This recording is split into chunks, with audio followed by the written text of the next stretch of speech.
Good morning, children. This is your Sandhya ma'am back with another class of English grammar. Today we are going to continue with the lesson number 4, a, and the. So, children, in the previous class I taught you how to use a and an. But some more things you children should know about a and even the article the. So first thing is we use a when we come across something for the first time, यानी कि जब हम पहली बार किसी चीज के बारे में पढ़ते हैं तब हम क्या यूज करते हैं a. And we use the when the same noun is used again. जब वही नाउन जिसका हमने पहले फर्स्ट टाइम पढ़ा था वही नाउन जब अपने पैराग्राफ में या सेंटेंस में रिपीट होता है तब हम उस नाउन के आगे क्या लिखते हैं द. फॉर एग्जाम्पल और अच्छे से समझिए ये example. There was a princess in a castle. अब देखो इस सेंटेंस में आपको पता नहीं कि कौन सी प्रिंसेस है और कौन सा उसका महल है. ये अननोन है कि कौन सी प्रिंसेस है ये. अब इसलिए हमने क्या किया, प्रिंसेस के आगे भी अ लगाया, कासल के आगे भी अ लगाया, क्योंकि दोनों ही चीज पहली बार आपके सामने आई है.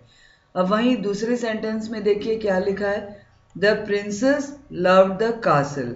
राजकुमारी को अपना महल बहुत पसंद था. तो अब यहाँ पे तो अंडरस्टूड है कौन सी प्रिंसेस और कौन सा कासल. जो ऊपर जो प्रिंसेस और कासल है उसी की बात नीचे चल रही है कि वो राजकुमारी को अपना महल बहुत पसंद था, वो अपने महल से बहुत प्यार करती थी. इसलिए आपने देखा कि अ प्रिंसेस की जगह हमने क्या लिखा, द प्रिंसेस. अ कासल की जगह हमने क्या लिखा, the castle.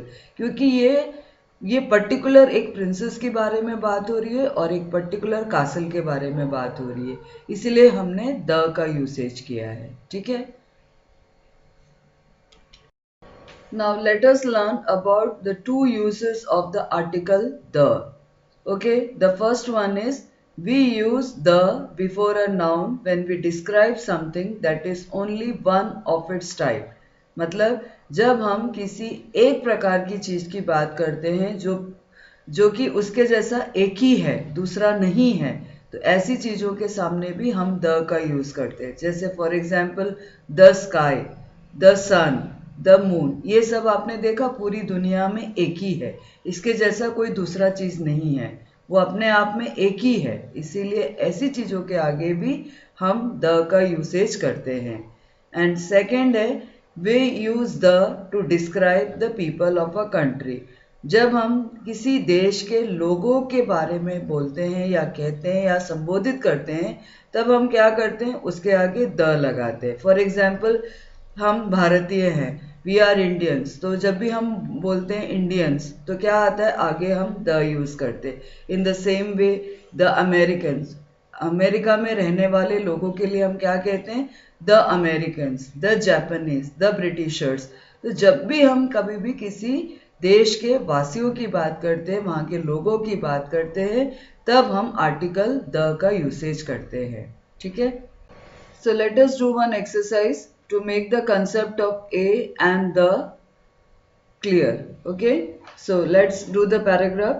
Once upon a time there was a dash shoemaker. Now here in this sentence the shoemaker is coming for the first time, so what you will write in the blank, a. So how you will write, once upon a time there was a shoemaker. Dash shoemaker lived in dash small hut. Now the shoemaker is repeating. Second sentence में दोबारा आ रहा है shoemaker.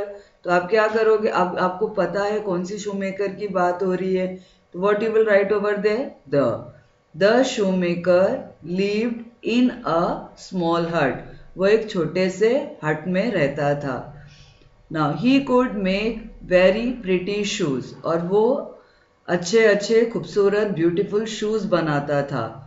One day dash rich lady came to dash shoemaker. One day, अब ये देखो rich lady पहली बार आया है इस पैराग्राफ के अंदर, तो आप क्या लिखोगे, one day a rich lady came to the shoemaker. क्योंकि shoemaker आपको ऑलरेडी इस पैराग्राफ में आ चुका है, इसलिए आप क्या लिखोगे, द शूमेकर। और रिच लेडी पहली बार आई है उस पैराग्राफ के अंदर, आप पहली बार पढ़ रहे हो, इसलिए वहां पे आएगा a. One day a rich lady came to the shoemaker, she wanted dash new pair of sandals made for her. और उसको क्या चाहिए था, उसको चाहिए था कि शू मेकर उसके लिए एक न्यू पेयर ऑफ सैंडल्स बनाए। तो she wanted dash new pair of sandals. अब ब्लैंक के बाद क्या लिखा है, न्यू, तो एन वहां पे क्या है, कॉन्सोनेंट है, तो कॉन्सोनेंट के आगे क्या आएगा, अ। तो आप वहां पे पहले ब्लैंक में क्या लिखोगे, a. Now come down, the shoemaker worked for a month and made dash beautiful pair of sandals। अब क्या लिखा है, द शूमेकर, ऑलरेडी शूमेकर इस पैराग्राफ में आ चुका है, इसीलिए the shoemaker work for a month and made the beautiful pair of sandals, क्योंकि ब्यूटिफुल पेयर ऑफ सैंडल्स पहले भी आ चुका है सैंडल्स, इसलिए क्या लिखोगे आप, यहां पर लिखोगे the beautiful pair of sandals.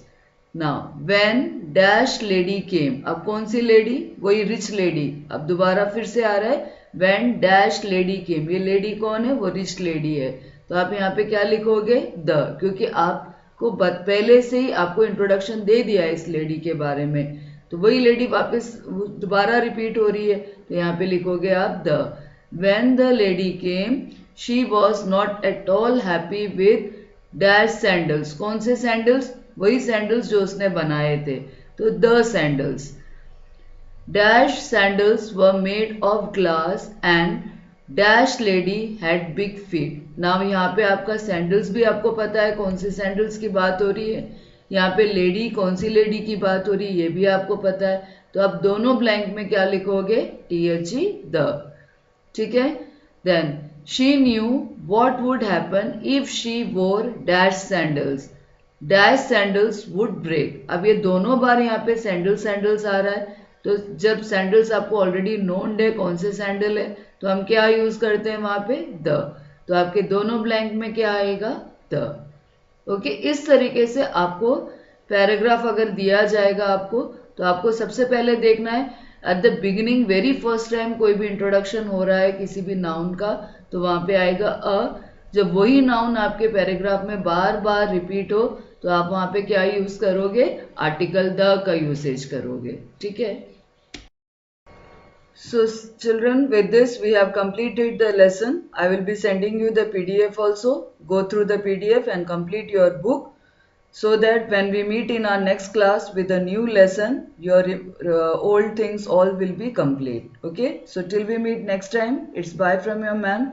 Take care and be happy. Bye.